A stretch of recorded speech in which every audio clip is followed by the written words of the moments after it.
अस्सलाम वालेकुम क्लास।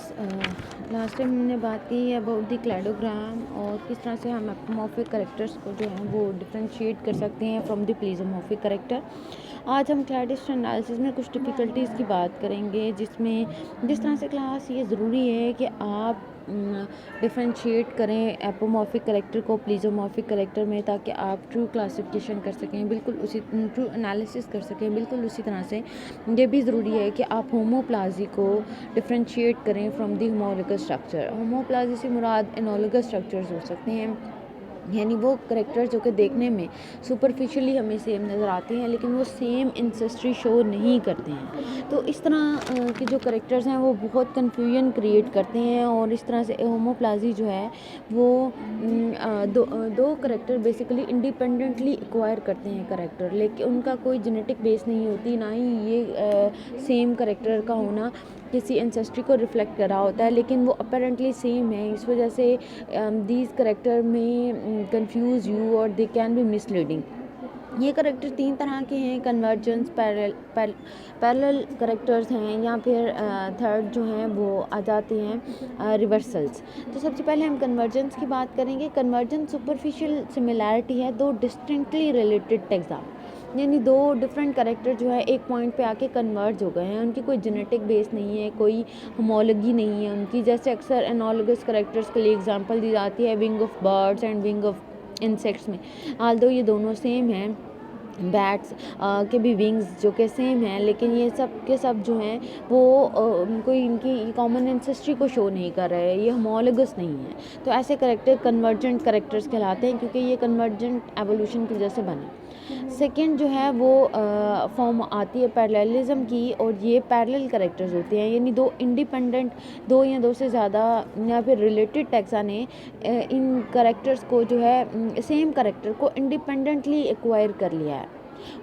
वो करेक्टर इसलिए एक्वायर नहीं है कि उनकी जेनेटिक बेस उनका इंसेस्टर सेम है, बल्कि वो करेक्टर इसलिए है क्योंकि शायद कॉमन इकोलॉजिकल फैक्टर की वजह से वो एक जैसे करेक्टर एक्वायर कर लिए गए हैं। तो ये करेक्टर रिलेटेड टैक्सा में होते हैं, इन्हें टैक्सा रिलेट कर रहे होते हैं, लेकिन ये करेक्टर ये आपको ये नहीं बताते हैं, इसकी बेस पे क्लासिफिकेशन नहीं की जा सकती, क्योंकि ये करेक्टर इंसेस्ट्री के बारे में नहीं बता रहे होते। जैसे कि अफ्रीकन लैक में मौजूद सिक्लिड फिशेस जो हैं, पहले उनको क्लासीफाई किया गया उनकी जा आर्टिकुलेशन की बेस पे, लेकिन बाद में देखा गया कि ये इनकी जहाँ आर्टिकुलेशन जो है ये इन्वायरमेंट की वजह से है, और इन्होंने इंडिपेंडेंटली एक्वायर की है, और ये मॉर्फोलॉजी जो कि इसका एंसेस्ट्री से कोई ताल्लुक नहीं है, यानी सेम जहाँ आर्टिकुलेशन का मतलब कॉमन एंसेस्टर नहीं है बल्कि कॉमन इन्वायरमेंट है।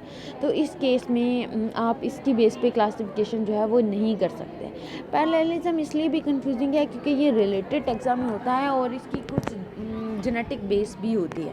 अब इसमें यानी जीन्स जो हैं वो इसमें मौजूद होते हैं कि वो ये करेक्टर एक्वायर करें। जैसे कि स्टार्क्ड आइज़ जो हैं वो डिप्टेरेंस में स्टार्क आई का होना जो है वो कुछ जानरा में ये हैं और कुछ में नहीं है, तो लेकिन सभी में स्टार्क आई की जीनोटाइप मौजूद है।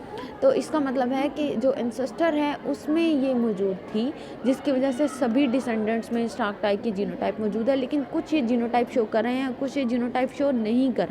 तो इस केस में और भी ज़्यादा कंफ्यूजिंग हो जाता है इसको अलग करना। नेक्स्ट रिवर्सल आता है। रिवर्सल सिंपली, जैसे मैंने आपको स्नेक की लेग की एग्जांपल दी थी, कि कोई ऐसा करेक्टर जो कि मौजूद हो लेकिन वो फिर लॉस कर दिया जाए, ऐसी एपोमॉर्फी जो इसे लॉस्ट एपोमॉर्फी कहते हैं। जैसे कि स्नेक में एपोमॉर्फी थी लेग्स की, लेकिन उन्होंने इसको रिवर्स कर दिया है, लॉस कर दिया है। तो अब ये ऐसे जो जीनोटाइप होती है वो लॉस्ट एपोमॉर्फी जो है वो माइमिक करती है प्लीजोमॉर्फी को, यानी एंसेस्ट्रल।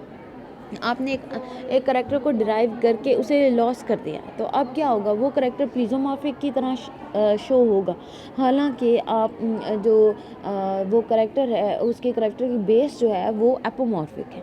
तो इस तरह के करेक्टर भी बहुत कंफ्यूजिंग हो सकती हैं कि कोई करेक्टर आपने एक्वायर किया था लेकिन आपने उसे लॉस कर दिया है, तो इसको भी केयरफुली एवेलुएट करना चाहिए। तो किस तरह से होमोप्लाजी एवेलुएट की जा सकती है? By these there are the points. अगर एक कॉम्प्लेक्स फीचर है तो वो ज़्यादातर होमोप्लाज़ी नहीं होता है, क्योंकि कम्प्लेक्स फ़ीचर को इंडिपेंडेंटली एक्वायर करना मुश्किल काम है, जबकि सिंपल फ़ीचर जो हैं वो इंडिपेंडेंटली एक्वायर किए जा सकते हैं। ज़्यादातर जो है वो होमोप्लाज़ी जो है वो, अगर आप ये देखें कि अगर वो हाँ, न्यू फ़ीचर है, बल्कि कोई रिडक्शन या लॉस का केस नहीं है, तो ऐसे फ़ीचर को आप कंसिडर कर सकते हैं, बजाय इसके कोई ऐसा ओल्ड करैक्टर है जो कि सब में मौजूद हो लेकिन किसी में मौजूद ना हो। जैसे कि लेग सब में मौजूद हैं लेकिन स्नेक में मौजूद ना होना, ये एक लॉस की बताते हैं, कोई नया फ़ीचर नहीं है ये। लेकिन अगर कोई न्यू फ़ीचर हो तो ये मोस्ट प्रोबेबली जो है वो आप कंसिडर कर सकते हो।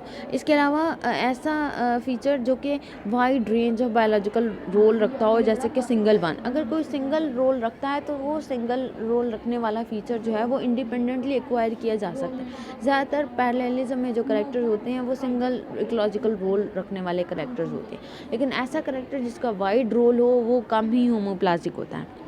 इसके अलावा ऐसा फ़ीचर जिसकी एंटोजेनेटिक डेवलपमेंट में कम्प्लेक्स पैटर्न हो, यानी एम्ब्रियोलॉजिकल डेवलपमेंट में वो कम्प्लेक्स तरीके से बनता हो, ऐसे फ़ीचर ज़्यादातर होमोप्लाज़िक नहीं होते हैं। तो ये इस बेस पर कुछ आप अंदाज़ा लगा सकते हो या होमोप्लाज़ी को एवेलुएट कर सकते हो। Again choice of character is very important कि आप किस बेस पर क्या सेलेक्ट करके जो है वो क्लैडोग्राम बनाते हो।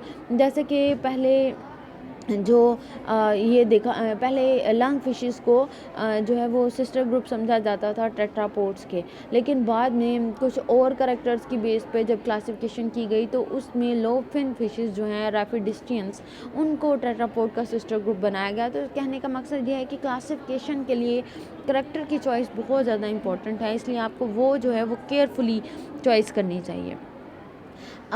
पॉलीटोमी क्या है कि कुछ जो पुराने क्लाडिस्ट हैं वो ये बिलीव करते हैं, जैसे कि हैनिंग का कहना था कि एक स्पीशीज सिर्फ दो में स्प्लिट होती है, तो जो क्लैडोग्राम है वो डाइकॉटमी उसमें होनी चाहिए, यानी सिर्फ दो ही स्प्लिटिंग पॉइंट्स होते हैं।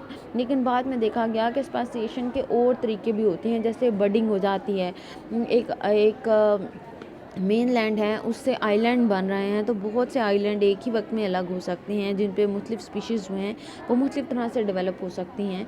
तो ये बर्डिंग के तरीके से, जिसे पैरीपैट्रिक स्पेसिएशन कहा जाता है, हमने पढ़ा भी है।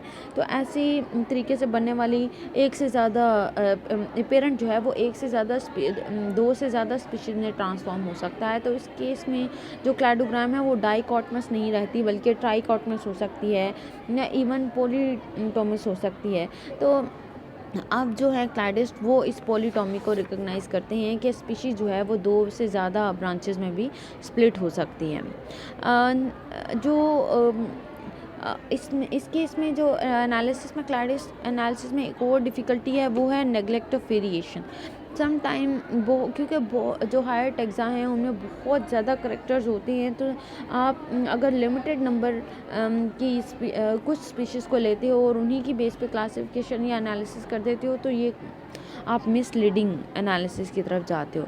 इसमें ज़्यादा अच्छा ये है कि आप ज़्यादा से ज़्यादा स्पीशीज़ और उनके ज़्यादा से ज़्यादा करैक्टर्स की स्टडी करें, ताकि आप प्रॉपर वेरिएशंस को स्टडी कर सकें और उसकी बेस पे जो है वो क्लासिफिकेशन कर सकें।